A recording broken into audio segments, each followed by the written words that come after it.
If someone told you that there were riches to be found on the far side of the mountain, and all you had to do was to traverse the 18 miles of the frozen highway of death to make it, would you go? Welcome to Journey Beyond Overland, the place where adventures begin. My name is Chris, and along with my husband Bill and our dogs Rue and Rourke, we love exploring all over this beautiful country. And today, we're going to take you over the frozen highway of death through the highest drivable pass in Colorado. But first, we'd better air down those tires, because they don't call them the Rocky Mountains for nothing.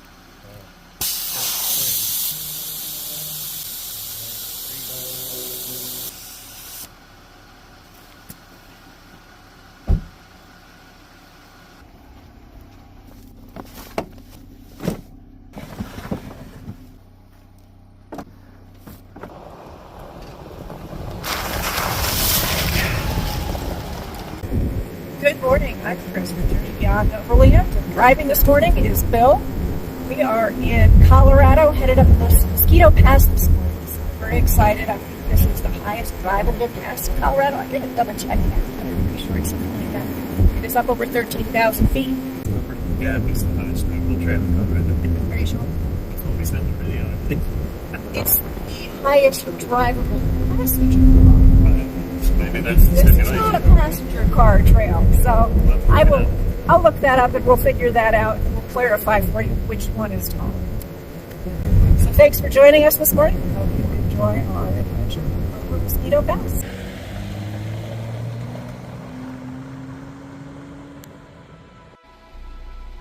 In 1839, when the explorer Thomas Farnham came through this area, there was nothing here but a foot trail leading up and over the pass. A local blacksmith had to show him the way. In 1860, Abe Lee discovered gold near Oro City, today's modern-day Leadville. That discovery started a gold rush to this area. In 1861, a mining camp sprang up on the eastern side of the pass. Initially, they talked about naming the place Sterling City, but they just couldn't agree at their meeting what to call the town. So they closed the minutes, went home for the night, and came back the next day. When they opened that minute book, they discovered a mosquito squashed between the pages. And suddenly everybody agreed that this town should be called Mosquito. In the 1860s and 1870s, the trail up over Mosquito Pass was the quickest way for a new miner to reach possibility of riches in Leadville.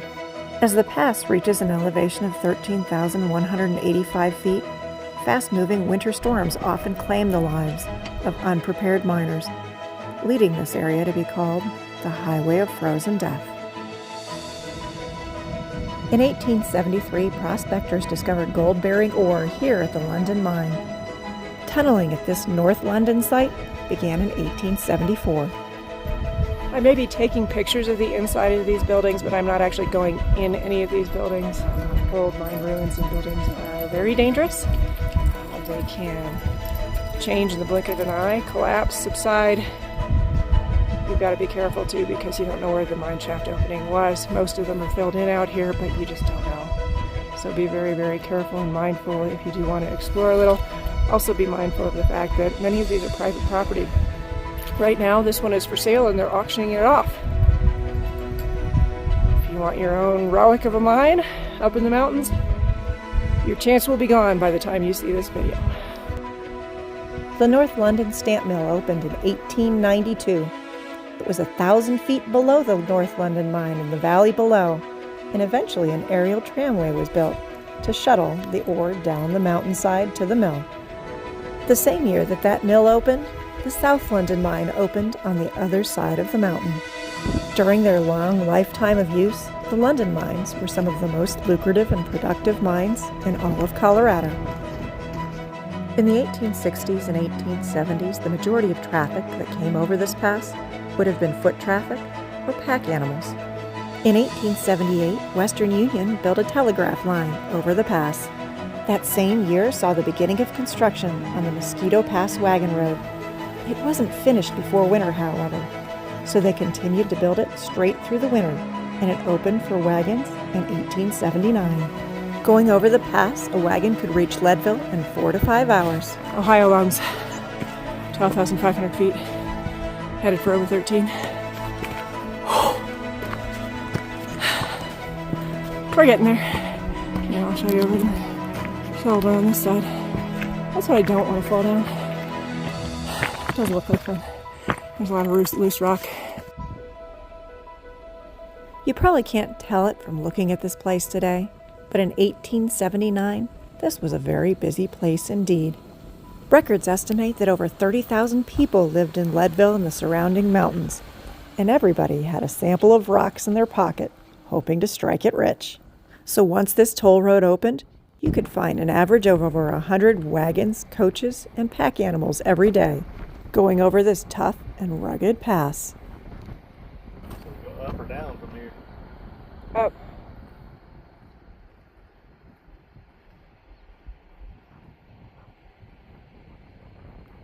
I'm pretty sure we're going up here. That's where I think we're headed, is up on this ridge line. Traffic over this toll road was only strong for about a year because in 1880, the railroad reached Leadville. By 1910, the road was virtually abandoned. But then in 1949, something unexpected happened to reopen this road. The merchants in Leadville were struggling and they wanted to bring in more tourists. So they dreamed up an epic burro race between Leadville and Fairplay over the Mosquito Pass. Each contestant had to lead their burro up and over the pass on a 15-foot lead rope, while the burro carried a 33-pound pack of mining equipment. The winner would receive $500 in cash. Today, both Leadville and Fairplay continue to have their own pack burro races up to the top of Mosquito Pass and back. So if you've ever dreamed of racing to the top of a 13,000-foot mountain pass with a pack animal, here's your chance. Just make sure that you dress for those biting winds.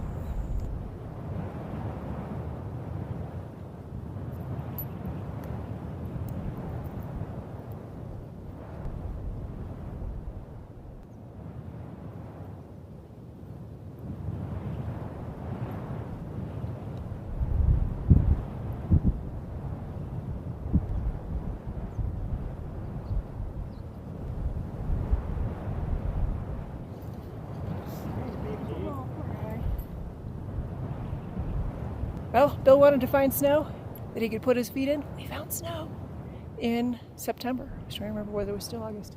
Early September when we found snow up here. So if you want to find some snow and your vehicle is capable of driving up what we just came up with, those big rocks in the shelf road, come on up. There's bound to be some up here. Soon after we left that snowbank behind, we finally approached the top of the pass. Literally, we're almost up on the top of Mosquito Pass, and we get up there, and there's a guy standing at the side talking about Mosquito Pass, and he's on a mountain bike. So, Aaron, God bless you. I'm glad you made it up. I hope you had a great trip. I can't imagine mountain biking this. He said he's on a 4-day trip. He's got his tent and everything with him on the mountain bike. Brought extra brake pads because he knows he's probably going to wear them out going down things like this. So, nice to meet you, Aaron. I hope you had a great trip. At the top of the pass, you'll not only find this iconic sign, you'll also find a memorial to Father John Dyer. Father Dyer first came to Colorado as a penniless Methodist preacher in the early 1860s. Years before the road was built, Father Dyer would walk this pass on a regular basis so he could preach to the mining camps around Leadville and Mosquito. In the mid to late 1860s, he also started carrying 2 bags of mail twice a week over the pass. Father Dyer didn't just walk this pass when the weather was good, he also walked it during the snows of winter. At that time, he would use specially made snowshoes that looked a lot more like today's skis than snowshoes, so that he could make it over the pass even in the worst kind of snow, leading to his nickname, the Snowshoe Itinerant. Preachers and miners weren't the only ones traveling over this pass. Entrepreneurs also saw the opportunity to serve the miners. After the wagon road was built, an enterprising young man by the name of Bill decided that he could make some good money if he brought chickens by wagon over the pass to Leadville. So Bill gathered up as many chickens as he could find and stuffed them in that wagon. But when he reached the top, He got stuck in a massive snowstorm, and temperatures plummeted down to 0 degrees. In the morning when the sun came up, all of the chickens were dead. So we stuffed them all with snow, plucked out the feathers, took them down to Leadville, and sold them anyway, leading to the legend of Chicken Bill. In case you're curious, we're looking back now towards Mosquito. That's it up here. There's just a pile of rock up there from the top where we pulled up. Now we've got some modern mining down here, though it doesn't look like this one's been in operation for a long time either, even though it's modern. And I turn, still standing on the road, and I turn, and we find the remnants of the old mining operations. Pretty awesome. Bill and I knew exactly what to expect when we drove up and over Mosquito Pass. But what we didn't expect that on the far side of that pass, we'd find a maze of roads with mining ruins as far as the eye could see. A treasure trove of history that we wouldn't dare just bypass. Many of these ruins are identified in the Route of the Silver Kings, which is a guide and map that you can find online telling you a little bit about this area. Using the information in that guide as well as some other old maps, I've tried to identify which buildings go with which mines, but I'll tell you right now, there's no guarantee that I got all of these right. So make sure to take all of that information with just a grain of salt. The Leadville Mining District is one of the richest and well-known mining districts in the entire United States. Gold placer mining began as early as 1860, and the last mine here didn't shut down until 1999. The U.S. Bureau of Mines estimates that there are 1,329 shafts, 1,628 prospect holes, and over 200 miles of workings in this area. By 1879, mining operations here supported 17 smelters, and within 10 years after that, 3 railroads came into town to get their little piece of the economic prosperity. This district eventually produced 3.3 million ounces of gold, 265.4 million ounces of silver, 1.9 billion pounds of zinc, and 2.4 billion pounds of lead.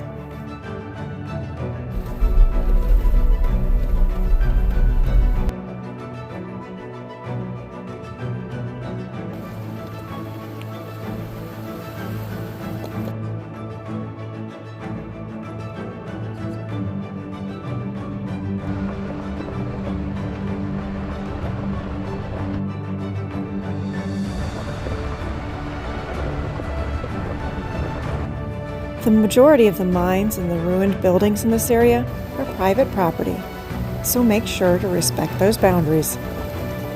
If you're interested in getting a more detailed look at some of these mines, you can always consider taking a guided tour of the Hope Moor Mine or the Matchless Mine.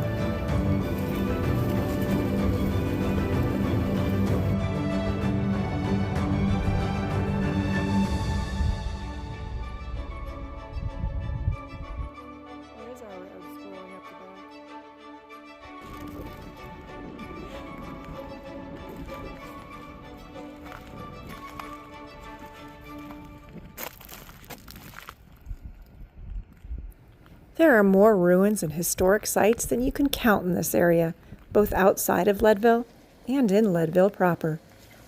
Our exploration after Mosquito Pass that day, it barely scratched the surface of this area.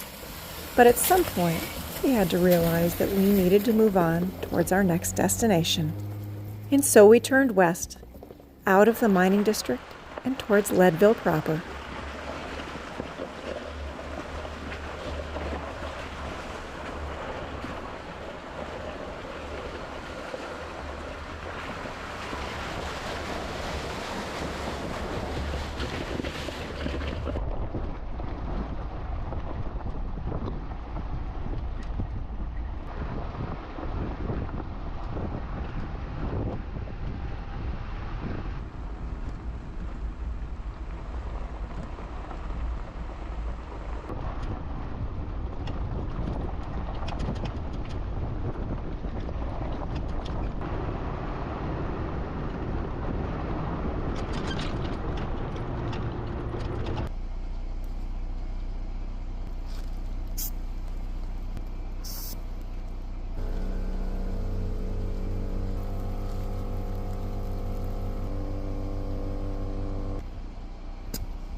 Now that we're all aired up, there's only 217 miles and about 4 hours of drive time between us and our next destination of Ouray, Colorado. Because tomorrow, we're going to take on Black Bear Pass.